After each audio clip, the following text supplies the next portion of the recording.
I found my father standing in a hallway on my wedding day, holding his jacket like he didn't know where to sit. And something inside me broke so quietly, I didn't even realize it had happened until everything else started falling apart. My name is Fiona Marshall, I'm 29 years old, and 12 hours after that moment, I walked out of my own wedding in front of 200 people. But the truth is, it didn't start that day, it started the moment I fell in love with a man who was already choosing someone else over me, and I just refused to see it. That morning, I woke up in my childhood bedroom in a small town outside Columbus, Ohio. Same faded blue walls. Same creaky floorboard near the closet. Same sunlight slipping through the curtains my mom stitched by hand when I was 13. For a second, I just lay there staring at the ceiling, listening to the quiet, because I knew that once I got out of that bed, everything was going to change. My wedding dress hung on the closet door, simple, ivory satin. Nothing flashy, nothing designer. Just mine. Downstairs, I could hear my mom moving around in the kitchen, probably making coffee she wouldn't even drink. My dad was already outside. I could picture him pacing the driveway, like he always did when he was nervous. That man could fix a burst pipe in 10 minutes flat, but weddings, they terrified him. I got ready slowly. Not because I wanted to savor the moment, but because something in my chest felt off, like a quiet warning I couldn't explain. By 10 a.m., I was at the country club, and yeah, it was insane. White roses everywhere, crystal chandeliers, waiters in pressed black suits moving like ghosts through the room. It didn't feel like my wedding. It felt like I'd stepped into someone else's life. Someone richer, someone shinier, someone acceptable. That someone was the version of me his mother wanted. Garrett Whitmore. That was his name. Tall, polished, effortlessly charming. The kind of man people trust immediately without knowing a single real thing about him. I met him 2 years earlier at the clinic where I worked. His dad had an appointment. Garrett walked in wearing a tailored suit like he belonged on a billboard, leaned against the counter, smiled at me. And that was it. Game over. We started dating within a week, and in the beginning, he was everything. Late night drives, surprise coffee runs, showing up at my apartment with takeout when I had a 12-hour shift. He made me feel chosen, seen, important, and maybe that's why I ignored the rest. His family, because the Whitmores weren't just wealthy. They were untouchable. Real estate empire, private golf club memberships, charity galas where people wore diamonds like it was casual. And his mother, Catherine Whitmore, the kind of woman who could smile at you while quietly deciding your entire worth in under 5 seconds. The first time I met her, she looked me up and down like she was scanning for flaws. "Fiona," she said, tilting her head slightly, "nurse practitioner, right? That's admirable. Admirable.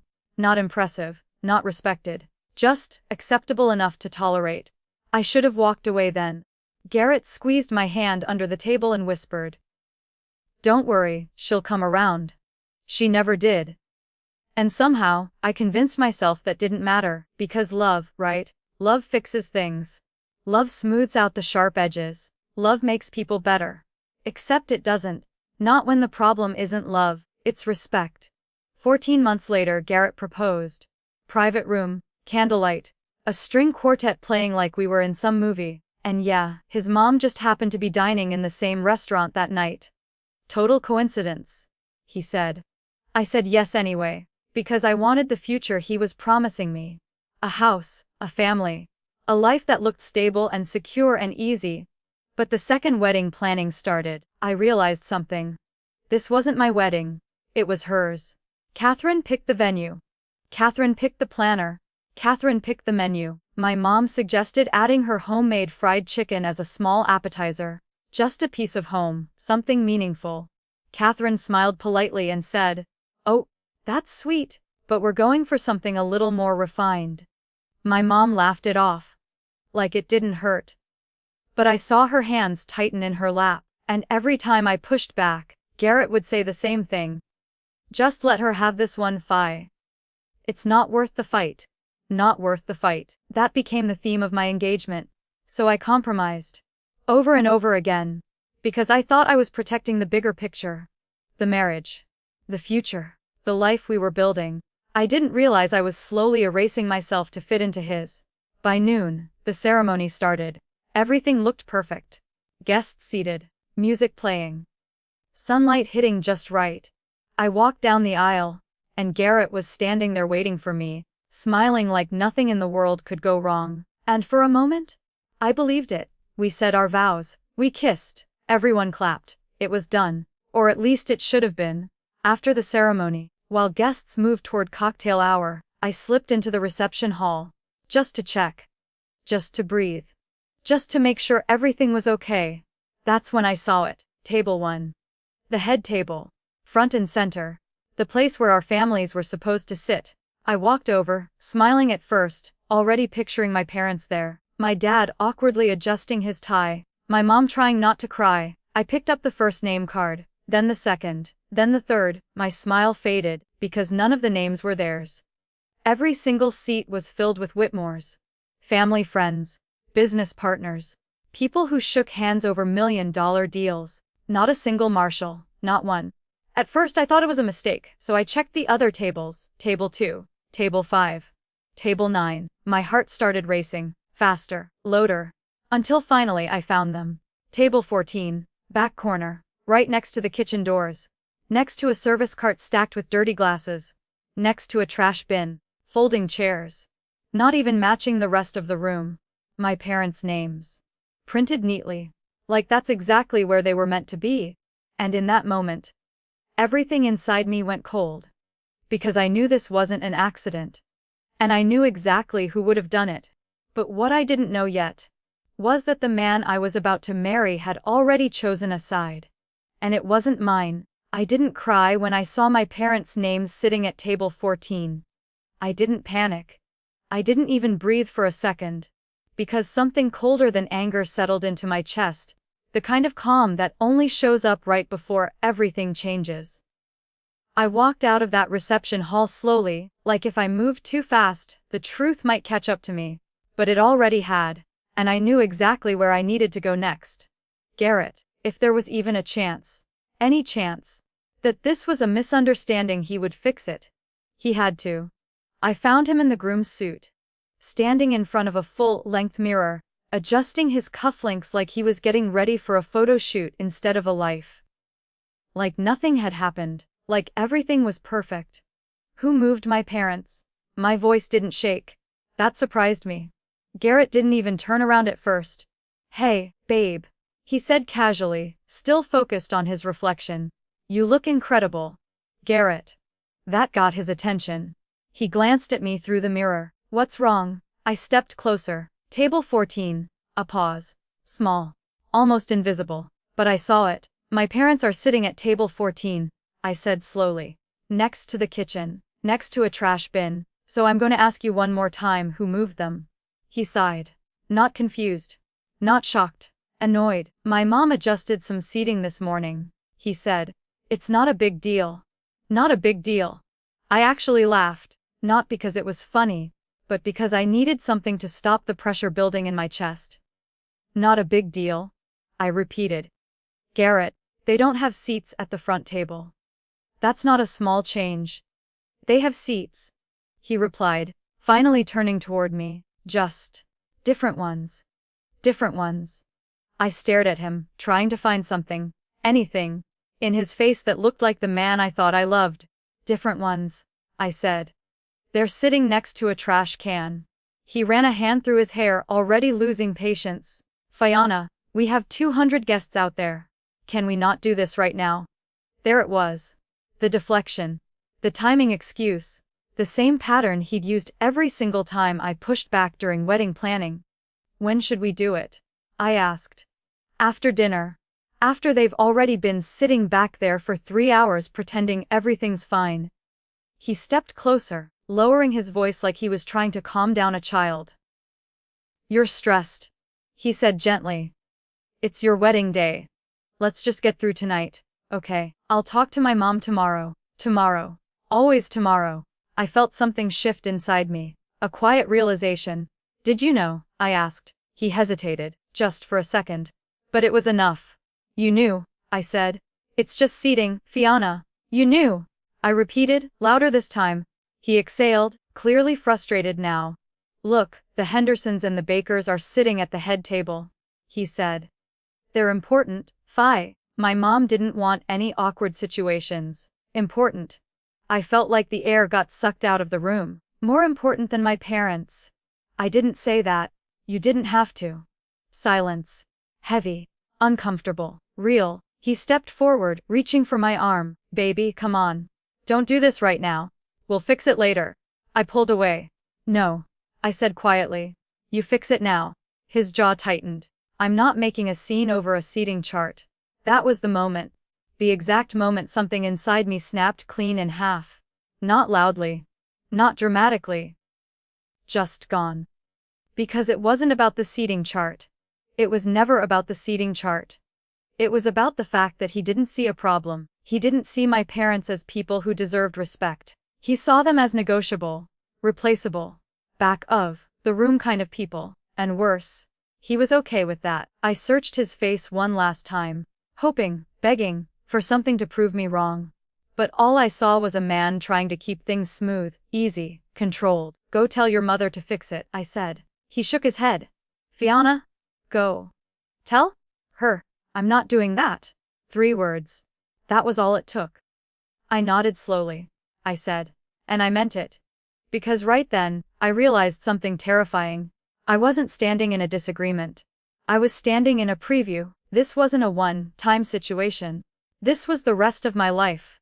Every holiday. Every decision. Every moment where I would have to choose between my family and his comfort. And he had already shown me which side he'd be on. I turned and walked out of the room. He didn't follow me. That hurt more than anything he said. The hallway felt longer this time, quieter, like the building itself knew something had changed. Halfway down, I stopped, because I heard voices. Low, sharp. Familiar. The door behind me was slightly open. And I wasn't trying to listen. I really wasn't. But then I heard her. Catherine. Garrett, look at them. She said, her voice smooth but laced with something colder. Her father's suit looks like it's from a thrift store. My heart stopped. And her mother? She continued, did she sew that dress herself? Honestly, it's embarrassing. I couldn't move. I couldn't breathe. Garrett's voice came next. Lower. Tense. I know. Mom. I felt like the floor shifted under me. The Hendersons are right there. She went on.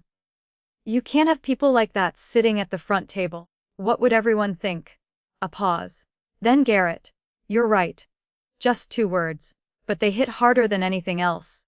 The marshals are fine in the back. He added. It's more appropriate. Appropriate. I pressed my hand against the wall to steady myself. Because that was the moment I stopped being a bride. Stopped being his fiancé. Stopped being the woman who kept making excuses for him. Because there are things you can misunderstand. Things you can forgive. Things you can work through. But hearing the man you love agree that your parents belong next to a trash can. That's not confusion. That's clarity. And I had never been more clear in my life. I pushed the door open. Hard. Both of them turned. Catherine's face shifted instantly into that polished smile. Fiona, sweetheart. I heard everything. The smile froze. Garrett's expression tightened. Heard what? He asked quickly. I looked straight at him. They're fine in the back. I repeated. It's more appropriate. Silence. Heavy. Unavoidable. Catherine stepped forward, clasping her hands like she was about to give a speech. Fiona, this is just a misunderstanding. You called my father embarrassing. I didn't mean. You called my mother embarrassing. Her smile cracked just slightly. I was only trying to. And you. I cut in, turning to Garrett. Agreed with her. His voice dropped, controlled again. You're emotional right now. That did it. Not the insult. Not the disrespect. That line. You're emotional. Like my reaction was the problem. Like the situation was fine. But I wasn't. I let out a slow breath. I'm not emotional, I said quietly. I'm done. Garrett blinked. What? I'm done explaining why my family deserves basic respect. Fiona. I'm done waiting for you to choose me. Catherine glanced at him sharply. He stepped forward. Don't do this, he said under his breath. Not today. I looked at him for a long moment. Then I said the one thing I never thought I'd say. You already did this. And with that I turned around and walked away. This time, I didn't hesitate. Didn't stop. Didn't look back. Because I wasn't walking away from a conversation anymore. I was walking toward a decision that was about to change everything. And the next thing I was about to do, there was no coming back from it. Not for me. Not for him. Not for anyone in that room. I walked straight past the reception doors and didn't go inside, because if I stepped into that room as a bride, smiling and pretending everything was fine, I knew I'd lose something I'd never get back. Myself. Instead, I turned left down the hallway, toward the only person in that building who had never once made me question my worth. Margot. She was exactly where I left her, leaning against the wall outside the bridal suite, arms crossed like she'd been waiting for something to go wrong. The second she saw my face, she stood up straight. What happened? I didn't sugarcoat it. Didn't soften it. Didn't try to make it sound better than it was. I told her everything. The table. The conversation. The words. Every single word. She didn't interrupt me. Didn't gasp. Didn't say, "Oh my God." She just listened. And when I finished, she took a slow breath and asked one simple question. What do you want to do? Not, should you do? Not, what's the right thing? What do you want? And for the first time that day I answered honestly. I can't marry him. The words felt heavy coming out. Real. Final. Margot nodded once. No hesitation. No judgment. Okay, she said. Then we don't. Just like that? No drama? No panic. Just clarity. She stepped closer, lowering her voice. You haven't signed the marriage license yet. I blinked. What? The ceremony doesn't make it legal, she explained calmly. The paperwork does. And that hasn't happened yet. Diane still has it. My heart skipped. Saw legally. You're not married, she said. Not unless you sign that document. I stared at her. Everything slowed down, because suddenly, this wasn't a disaster. It was a choice. A real one. How long do I have? I asked. As long as you don't sign, she said. But once you walk into that reception, and the speeches start, they're going to bring it out. And you'll be under pressure in front of everyone. I nodded slowly. Okay. Margot grabbed my hands. I'm with you, she said firmly. Whatever you decide, I'm right here. I squeezed her hands once, then let go. Stay close, I said. Always. And then I turned around. Because there was one more thing I needed to do before I made my decision. I needed to see them, my parents. I found them exactly where I knew they'd be. Table 14, back corner, next to the kitchen doors. My dad was sitting upright, hands resting on his knees like he was trying to make himself smaller. Like he didn't want to take up too much space. My mom was adjusting her sleeve, trying to fix a loose thread without drawing attention. The kitchen door swung open behind them with a loud clang. Steam burst out. Dishes rattled. My mom flinched. My dad didn't move. I felt something twist in my chest so hard it almost knocked the breath out of me. Hey, sweetheart. My dad smiled when he saw me. Like nothing was wrong. Like this was normal. You look beautiful. I walked up to them slowly. I'm so sorry, I said. My dad immediately shook his head. No, he said gently. Don't you start that. I can sit anywhere. Anywhere. That word hit me harder than anything else. Because he meant it. He really believed it didn't matter. Because his entire life, he'd been the kind of man who didn't ask for more. Who didn't complain. Who just accepted. My mom reached for my hand. Honey, it's okay, she said softly. It's your day. Your day. That's what everyone kept saying. But it didn't feel like my day. It felt like a performance. And they'd been written out of the main scene. I looked at them. Really looked at them. My dad in his one good suit. My mom in a dress she spent weeks sewing herself. And all I could think about was this. These two people gave me everything. Everything. And somehow, they were sitting next to a trash can at my wedding. I leaned closer. Stay here, I said quietly. My mom frowned. Fiona? Please? I said. Just stay here for a minute. My dad studied my face. He knew. He didn't know what I was about to do, but he knew something was coming. Be careful, he said softly. I nodded. Then I turned and walked back toward the reception hall. This time, I went inside. The room was full now, guests laughing, glasses clinking, music playing. Everything looked exactly how it was supposed to. Perfect. Polished face. I stood near the entrance for a second, watching. The Whitmores filled the front tables like they owned the air in the room. My people? Scattered. Pushed to the edges. Like background characters in someone else's story. A man at table 1 of Garrett's dad's business partners, leaned over and whispered something to his wife. She glanced toward the back of the room, toward table 14. Her expression changed. People were noticing. Good. They should. A server walked past me carrying trays of food. I watched as plates were set down at table 1 first. Then table 2. Then table 3. By the time anything reached table 14, it was already cooling. And something inside me snapped again. Not loudly. Not dramatically. Just permanently. I saw Garrett across the room. Laughing, talking, holding a glass of champagne like nothing had happened. Like I hadn't just heard him agree that my parents didn't belong. Like I hadn't just stood there while his mother tore them apart. He caught my eye. Smiled. Like everything was fine. That smile. That fake, easy, effortless smile. That's when I knew. He really didn't get it. And he never would. I looked toward the stage. The microphone sat there. Waiting. The MC was flipping through his notes, preparing for the speeches. For the celebration. For the version of this story where everything worked out. And suddenly, everything became very, very clear. I turned toward the bridesmaids' table. Margot was already watching me. She didn't ask. Didn't hesitate. I gave her a small nod. She nodded back. That was it. Decision made. I took a deep breath. Then another. And then I started walking. Each step felt louder than the last. My heels clicking against the floor like a countdown. People started noticing. Conversations slowed. Heads turned. By the time I reached the stage, the room had gone quiet. The MC looked at me, confused. Ladies and gentlemen, the bride. I took the microphone from his hand. He let go without a fight. I turned around slowly. And faced all 200 guests. Garrett stood up halfway. Fiona. I didn't look at him. Not yet. Instead, I raised the microphone, took one steady breath, and said, before this reception continues, there's something everyone in this room needs to know. And just like that, everything changed.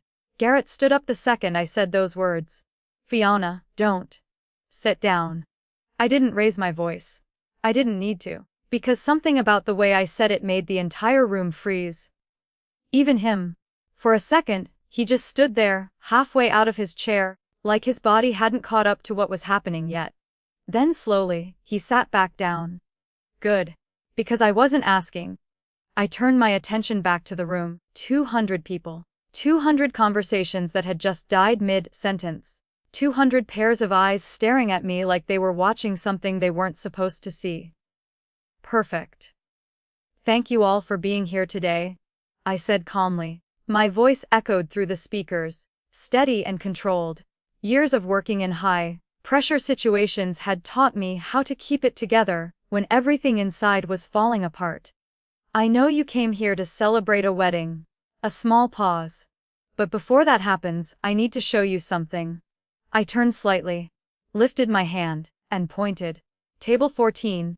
Heads turned instantly, like a wave moving through the room, from front to back. From polished smiles to confusion, to realization, there they were, my parents. Sitting quietly at the worst table in the entire room. Next to the kitchen doors. Next to the service cart. Next to the trash. And suddenly, people started seeing it. Really seeing it. I watched the expressions change. The whispers start. The discomfort spread. Good, let it spread. Those are my parents. I continued. My voice didn't crack. Not once. Dave and Linda Marshall. My dad sat up straighter. My mom looked like she wanted to disappear, and for a second, that almost broke me. But I held it together. Because I wasn't done. Earlier today, I said, they were supposed to be sitting right here. I tapped the stage lightly with my heel, at table 1. With the rest of the immediate family. Another pause. Let it sink in. This morning, that changed. I turned my head slowly, locked eyes with Catherine. She was sitting perfectly still, her face tight, her smile gone. Good. That decision, I said clearly, was made by Catherine Whitmore. A ripple went through the room, not loud, but sharp, like glass cracking under pressure. Catherine's fingers tightened around her champagne glass. Garrett leaned toward her, whispering something urgently. But I wasn't finished. And when I asked Garrett about it, now I looked at him. Really looked at him. He told me it wasn't a big deal. A few people shifted in their seats, uncomfortable now. Aware? Later? I continued. I heard him agree that my parents were more appropriate, sitting in the back. Garrett stood up again. That's not what I meant. It's exactly what you meant. Still calm, still steady, still unshakable. Sit down. He hesitated, looked around, realized everyone was watching. Then slowly he sat again. I turned back to the room. Let me tell you something about the people at table 14. I softened my voice just slightly. Not weaker. Just real. My dad worked the same job for over 30 years. He spent his life fixing things, pipes, roofs, anything people needed. He showed up every single day, no matter how tired he was. A woman near the middle dabbed at her eyes. My mom serves lunch to hundreds of kids at an elementary school. She knows their names, their allergies, which ones don't get enough to eat at home. I swallowed. Just once. They gave me everything I have. Every opportunity. Every chance. I looked back at Catherine, and today they got seated next to a trash can. That did it. Gasps. Actual, audible gasps. Someone muttered, "Oh my God." A chair scraped loudly against the floor. One of Garrett's dad's business partners shifted away from the table slightly. Distance. People create distance when they realize they're standing next to something ugly. Catherine opened her mouth. Finally. This is completely inappropriate. No, I said, cutting her off. What's inappropriate is calling my parents embarrassing. Silence. Heavy. Sharp. Unavoidable. Garrett looked like he wanted to disappear. Catherine looked like she wanted to destroy me. Good, I took a breath. Then delivered the final piece. My parents also contributed $12,000 to this wedding. That landed hard. Which means the food you're eating tonight. I gestured toward the tables. They paid for it. Now people were really uncomfortable. Looking at their plates, at their glasses, at the reality sitting in front of them. And yet, I said, my voice quiet now, they were placed where the trash goes out. I let the silence stretch. Let it choke the room. Then I straightened my shoulders. I came here today to start a marriage. I looked at Garrett. But I can't marry someone who doesn't respect where I come from. His face changed. Not anger, not even embarrassment, fear, because now he understood. This wasn't a speech.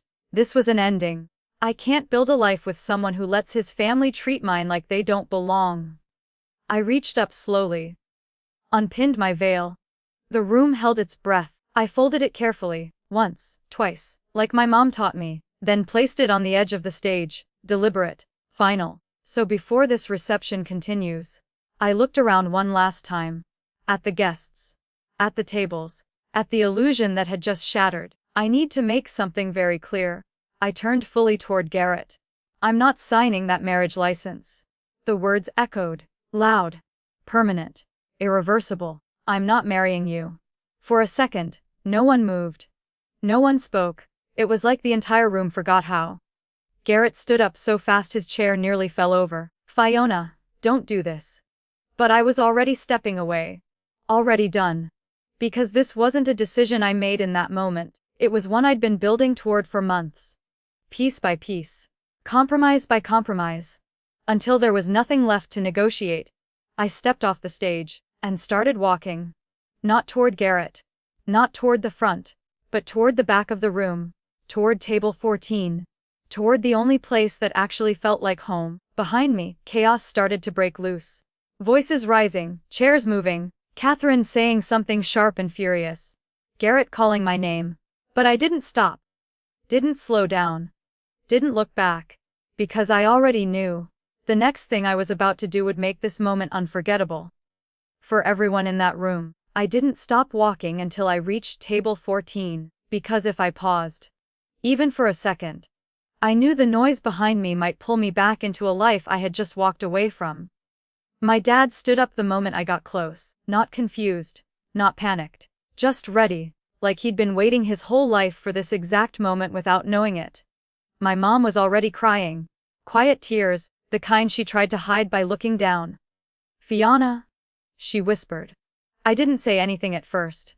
I just wrapped my arms around both of them, right there, between the folding chairs.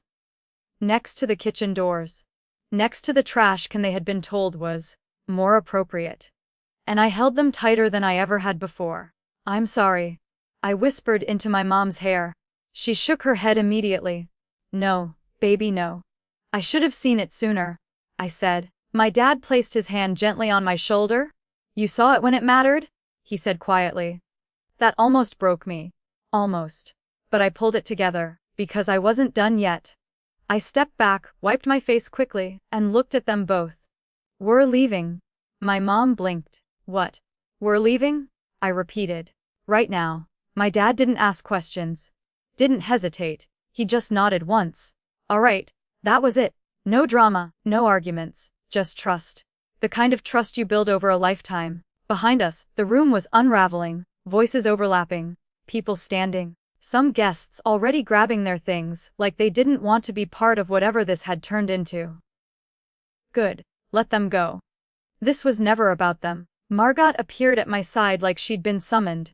She had my coat draped over her arm and my bag already in hand. "Car's on the way," she said calmly. Of course it was.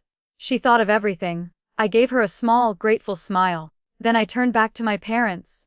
"Let's go." We started walking. Not rushing, not sneaking out. Walking, like we belonged there. Because we did. Every step across that room felt different now. Lighter. Stronger. Like I wasn't carrying the weight of someone else's expectations anymore. People moved out of our way. Some avoided eye contact. Some looked at me with something close to respect. Others, just stunned. At table 1, I caught a glimpse of Garrett. He was standing now, his face pale, his composure finally cracking. "Fiona? Wait?" I didn't even slow down. Because waiting is what got me into this mess in the first place. Waiting for him to change. Waiting for his mother to accept me. Waiting for things to magically become better. No more waiting. Behind him, Catherine stood frozen, her perfect posture gone rigid, her expression sharp and furious, but underneath it, something else. Fear, because for the first time in her life, she wasn't in control of the narrative. And she knew it. "Fiona!" Garrett called again, louder this time. I kept walking. My dad stayed slightly in front of me now. Not aggressively. Not confrontational. Just there. A quiet barrier between me and anything trying to pull me back. We reached the exit. The doors opened. Cool air hit my face. And just like that, we were outside. The noise from inside dulled instantly, like someone had turned the volume down on a life I no longer belonged to. For a second we just stood there. Breathing. Existing. Free. Margot stepped beside me. "You okay?" I let out a slow breath. "Yeah," I said. And for the first time that entire day I meant it. The car pulled up a minute later. We got in. No one said much on the drive. There wasn't anything left to say. Everything that mattered had already been decided. When we pulled into my parents' driveway, it felt surreal. Like I had left one world and stepped right back into another. The same house. Same porch light. Same chipped steps. I wasn't the same person who had left that morning. Not even close. Inside, my mom went straight to the kitchen. Not because she was hungry, but because that's what she did when she didn't know what to do with her emotions. My dad sat down at the table. Hands folded, quiet, processing. I leaned against the counter, still in my wedding dress, staring at the familiar space like I needed it to remind me what was real. After a while, my dad looked up at me. "You sure?" he asked. Simple. Direct. No pressure. I nodded. "I've never been more sure of anything." He studied my face for a long moment, then gave a small nod. "All right." That was enough for him, and somehow that made it enough for me. Around 9:15, my phone buzzed. "Margot." I answered immediately. "Hey." "The license was never signed," she said without preamble. I confirmed with the coordinator. "It's still in her folder." I closed my eyes briefly. Relief washed over me. "So that's it?" "That's it," she said. Legally, you were never married. I let out a breath I didn't realize I was holding. Final. Free. There's more, she added. Of course there was. Garrett's been calling. A lot. 17 missed calls so far. I glanced at my phone. She wasn't exaggerating. And his mom? 3 calls, she said. His dad tried once. I almost laughed. Block them, she added. Already did. Good. We stayed on the phone for a minute longer. Just sitting in the silence. Then she said, "You did the right thing."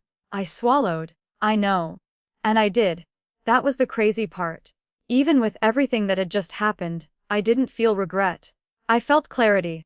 After we hung up, I sat at the kitchen table, still in my dress, still processing. My mom placed a cup of coffee in front of me. I didn't ask for it, she just knew. "I'm proud of you," she said softly. My throat tightened. "Dad is too?" she added. "He's just not good with words." I glanced over at him. He gave me a small nod. That was his version of everything. And it was enough. I thought that was the end of it. That walking out was the hardest part. That the worst was behind me. I was wrong. Because 2 weeks later, I found out something that changed everything all over again. And this time, walking away wasn't going to be the hardest decision I had to make. It was going to be what came next. I was standing in my parents' bathroom at 7:12 in the morning, staring at 2 pink lines that wouldn't disappear, and just like that, walking away from my wedding wasn't the biggest decision of my life anymore. This was. My hands were shaking. Not violently, just enough to make everything feel unstable. Like the ground under me had shifted again, and this time there was no stage, no microphone, no audience. Just me. Alone. With a truth I couldn't walk away from. Pregnant. I sank down onto the cold tile floor, my back against the tub, still holding the test like it might suddenly change its mind. It didn't. 2 lines. Clear. Unarguable. A week ago I had a fiancé, a future, a plan. Now, I had a child on the way. And the father was the same man I'd just left in front of 200 people. I laughed. Not because it was funny, but because life has this way of stacking everything at once. Like it's testing how much you can carry before you break. Except, I didn't feel broken. I felt overwhelmed. Yeah, but also something else. Certain, because even in that moment, one thing came to me faster than anything else. I'm keeping this baby. No hesitation, no debate, no what-ifs. That decision came from somewhere deeper than fear, deeper than logic. It just existed. The second question hit right after. Do I tell him? That one took longer. Because telling Garrett meant opening a door I had just slammed shut. It meant giving him a connection to me again. A reason to come back. A reason to fight. But this wasn't about me anymore. This was about the child growing inside me, and whether I liked it or not, they had a right to know their father. I closed my eyes. Took a deep breath. Okay. I whispered to myself. We do this right. An hour later, my mom found me sitting on the edge of my bed. The test was on the nightstand. I didn't hide it. Didn't try to explain it. She saw it. And she froze, for just a second. Then she walked over slowly and sat next to me. No questions. No panic. Just presence. "You're not alone," she said quietly. That was it. That one sentence. And I broke. Not in a dramatic, loud way. Just tears, quiet, heavy, real. "I know," I said, wiping my face. "I just didn't expect this." She wrapped her arm around me. "We don't get to choose when life gets complicated," she said. "We just choose how we handle it." I leaned into her, and for the first time since I saw those 2 lines, I felt steady again. That afternoon, I told my dad. He stared at me for a long moment. Then ran a hand over his face. "Wow," he said. "Yeah, that pretty much summed it up." After a minute, he looked back at me. "You okay?" I nodded. "I will be." He studied me, then gave a slow nod. "All right," he said. "Then we figure it out. No lectures, no disappointment, just support. Unconditional. The kind of support that makes you realize exactly why you refused to let anyone treat them like they didn't matter." That night, I sat at the kitchen table with my laptop open, blank email, cursor blinking, waiting. I didn't call Garrett, didn't text, because I knew how that would go. Emotion, pressure, manipulation. No. This needed to be clear. Controlled. Documented. So I wrote it. 3 sentences, that's all. I'm pregnant. I plan to keep the baby. If you want to be involved, all communication will go through legal counsel. I stared at it for a long time. Then I sent it. No hesitation, no second guessing. Done. His response came faster than I expected. 15 minutes.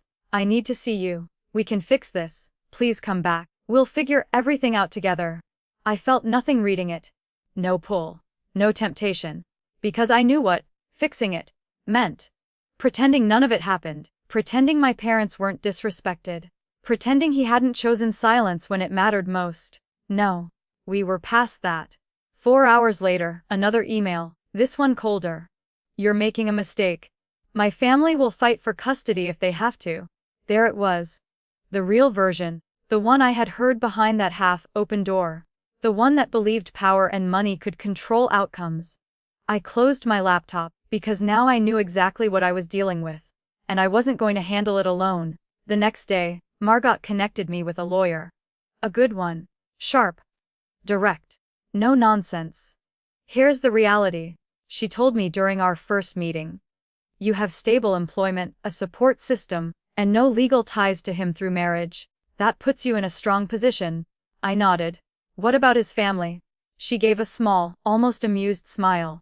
Money helps, she said, but it doesn't decide custody.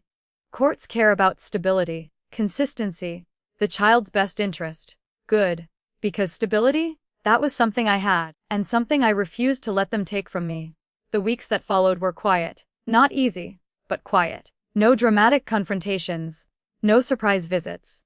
Just paperwork, emails, boundaries. The kind of calm that comes when you stop engaging emotionally and start moving strategically. But outside of that, the fallout had already begun, and I didn't have to lift a finger for it to happen. Because 200 people had seen what happened at that wedding. And people talk. Especially in towns like ours, word spread fast. Faster than I expected. And the Whitmores, they weren't untouchable anymore. Not after what everyone saw. Not after what everyone heard, and what happened to them next. That's when I realized, walking away didn't just change my life. It changed theirs too. In ways none of us saw coming. The first crack in their perfect little world didn't come from me. It came from a phone call. Monday morning. 3 days after the wedding. And it wasn't loud. It wasn't dramatic. It was quiet, professional, polite. The kind of conversation that sounds harmless on the surface, but destroys everything underneath. I didn't hear it directly. I heard about it later. From Margot, who heard it from someone else. Because again, people talk, especially when something juicy hits a town that thrives on reputation. One of Garrett's father's biggest business partners, Daniel Henderson, called him. They had a deal in progress. Big one, new development project. Money on the line, reputation on the line, future on the line, and from what I was told, the conversation went something like this. Richard, I've been thinking about moving forward with the project. Of course, Dan. We're ready whenever you are. A pause. Long enough to mean something. I'm not comfortable anymore. Silence. What does that mean? Richard asked. It means, if that's how your family treats people closest to them, I need to rethink how you'd treat a business partner when things get difficult. And just like that, the deal was gone, pulled, finished, not because of money, not because of contracts, because of character, because of what people saw that night. Respect matters, not just in relationships, in business too. And once that doubt gets planted, it spreads fast. That project stalled for months. Investors hesitated. Other partners started asking quiet questions. Nothing loud. Nothing public. Just enough to shake the foundation. And Catherine? Her world didn't survive untouched either. She had spent years building her image. Charity boards. Fundraisers. Social circles where perception is everything. And suddenly, she was the woman everyone was whispering about. The one who humiliated her future daughter-in-law's parents in front of 200 guests. The one who smiled while doing it. That story traveled. From table to table, from phone call to phone call. From, did you hear what happened? To, I saw it myself. Within weeks, she was asked to step back from one of the major charity events she chaired. Not publicly. Of course not. People like Catherine don't get publicly embarrassed. They get quietly removed. Take some time to focus on family, they told her. Which is code for you're becoming a liability. And Garrett. He tried to fix things, at first. He showed up at my parents' house about a month later. I was upstairs when I heard the knock. Then the screen door creak. Then my dad's voice. Calm. Measured. Garrett. Or Mr. Marshall, I need to talk to Fiona. There was something different in his tone. Not confident. Not smooth. Almost uncertain. I came to apologize, he said. I moved closer to the window. Watched from upstairs. He stood there on the walkway, hands in his pockets. Like he didn't know what to do with them. Like he didn't know what version of himself to be anymore. I should have handled things differently. He continued. I should have stood up for your family. My dad didn't respond right away. Just stood there. Looking at him. You should have, he said finally. No anger, no yelling. Just truth. Can I see her? Garrett asked. 5 seconds passed. 10. You go through her lawyer, my dad said. I just want to talk. She made herself clear. Garrett exhaled sharply. Frustration slipping through now. This doesn't have to be like this. My dad tilted his head slightly. It didn't have to be like this back then either. That one landed. Hard. Even from where I was standing, I could see it. Garrett's shoulders tightened. His jaw clenched. Because he knew. He knew exactly when things could have gone differently, and he knew he didn't take that chance. You're gonna regret this, Garrett said. Not loud, but sharp, final. My dad didn't move, didn't react, just stood there. Solid. You're not being kept out? He said calmly. You're being held accountable. And with that, he stepped back inside. Closed the door. Not slammed, just closed. And that was it. Garrett stood there for a moment longer, then turned. Got in his car, and drove away. I didn't go downstairs. Didn't say anything. Because there was nothing left to say. He had his chance. He made his choice. And now, so had I. The months that followed were about rebuilding. Not dramatically, not all at once, just slowly, piece by piece. I found a small apartment 3 blocks from my parents. Nothing fancy. Beige carpet, tiny kitchen, bathroom fan that sounded like it might explode at any moment. But it was mine. My mom showed up the first day with fabric and a measuring tape. Within a week, there were curtains on every window. Soft. I didn't call Garrett. Didn't text. Because I knew how that would go. Emotion. Pressure. Manipulation. No. This needed to be clear. Controlled. Documented. So I wrote it. 3 sentences, that's all. I'm pregnant. I plan to keep the baby. If you want to be involved, all communication will go through legal counsel. I stared at it for a long time. Then I sent it. No hesitation, no second guessing. Done. His response came faster than I expected. 15 minutes. I need to see you. We can fix this. Please come back. We'll figure everything out together. I felt nothing reading it. No pull. No temptation. Because I knew what fixing it meant. Pretending none of it happened. Pretending my parents weren't disrespected. Pretending he hadn't chosen silence when it mattered most. No. We were past that. 4 hours later, another email. This one colder. You're making a mistake. My family will fight for custody if they have to. There it was. The real version. The one I had heard behind that half-open door. The one that believed power and money could control outcomes. I closed my laptop, because now I knew exactly what I was dealing with. And I wasn't going to handle it alone. The next day, Margot connected me with a lawyer. A good one. Sharp. Direct. No nonsense. Here's the reality, she told me during our first meeting. You have stable employment, a support system, and no legal ties to him through marriage. That puts you in a strong position. I nodded. What about his family? She gave a small, almost amused smile. Money helps, she said, but it doesn't decide custody. Courts care about stability, consistency, the child's best interest. Good. Because stability? That was something I had, and something I refused to let them take from me. The weeks that followed were quiet. Not easy, but quiet. No dramatic confrontations. No surprise visits. Just paperwork, emails, boundaries. The kind of calm that comes when you stop engaging emotionally and start moving strategically. But outside of that, the fallout had already begun, and I didn't have to lift a finger for it to happen. Because 200 people had seen what happened at that wedding. And people talk. Especially in towns like ours, word spread fast. Faster than I expected. And the Whitmores, they weren't untouchable anymore. Not after what everyone saw. Not after what everyone heard, and what happened to them next. That's when I realized, walking away didn't just change my life. It changed theirs too. In ways none of us saw coming. The first crack in their perfect little world didn't come from me. It came from a phone call. Monday morning. 3 days after the wedding. And it wasn't loud, it wasn't dramatic. It was quiet, professional, polite. The kind of conversation that sounds harmless on the surface, but destroys everything underneath. I didn't hear it directly. I heard about it later. From Margot, who heard it from someone else. Because again, people talk, especially when something juicy hits a town that thrives on reputation. One of Garrett's father's biggest business partners, Daniel Henderson, called him. They had a deal in progress. Big one, new development project. Money on the line, reputation on the line, future on the line, and from what I was told, the conversation went something like this. Richard, I've been thinking about moving forward with the project. Of course, Dan, we're ready whenever you are. A pause, long enough to mean something. I'm not comfortable anymore. Silence. What does that mean? Richard asked. It means, if that's how your family treats people closest to them, I need to rethink how you'd treat a business partner when things get difficult.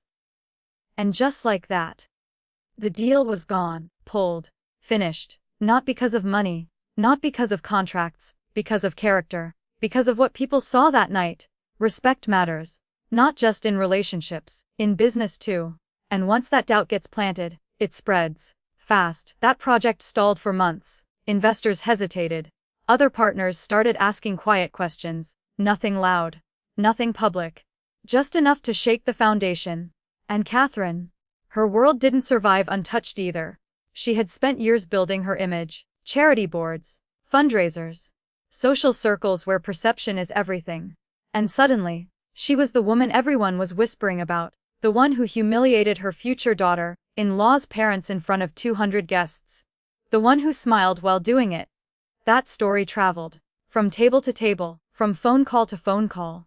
From, did you hear what happened? To, I saw it myself. Within weeks, she was asked to step back from one of the major charity events she chaired. Not publicly. Of course not. People like Catherine don't get publicly embarrassed, they get quietly removed. Take some time to focus on family, they told her. Which is code for you're becoming a liability. And Garrett. He tried to fix things, at first. He showed up at my parents' house about a month later. I was upstairs when I heard the knock. Then the screen door creak. Then my dad's voice. Calm. Measured. Garrett. Or Mr. Marshall, I need to talk to Fiona. There was something different in his tone. Not confident. Not smooth. Almost uncertain. I came to apologize, he said. I moved closer to the window. Watched from upstairs. He stood there on the walkway, hands in his pockets. Like he didn't know what to do with them. Like he didn't know what version of himself to be anymore. I should have handled things differently. He continued. I should have stood up for your family. My dad didn't respond right away. Just stood there. Looking at him. You should have, he said finally. No anger, no yelling. Just truth. Can I see her? Garrett asked. 5 seconds passed. 10. You go through her lawyer, my dad said. I just want to talk. She made herself clear. Garrett exhaled sharply. Frustration slipping through now. This doesn't have to be like this. My dad tilted his head slightly. It didn't have to be like this back then either. That one landed. Hard. Even from where I was standing, I could see it. Garrett's shoulders tightened. His jaw clenched. Because he knew. He knew exactly when things could have gone differently, and he knew he didn't take that chance. You're gonna regret this, Garrett said. Not loud, but sharp, final. My dad didn't move, didn't react, just stood there. Solid. You're not being kept out? He said calmly. You're being held accountable. And with that, he stepped back inside. Closed the door. Not slammed, just closed. And that was it. Garrett stood there for a moment longer, then turned. got in his car, and drove away. I didn't go downstairs, didn't say anything. Because there was nothing left to say. He had his chance. He made his choice. And now, so had I.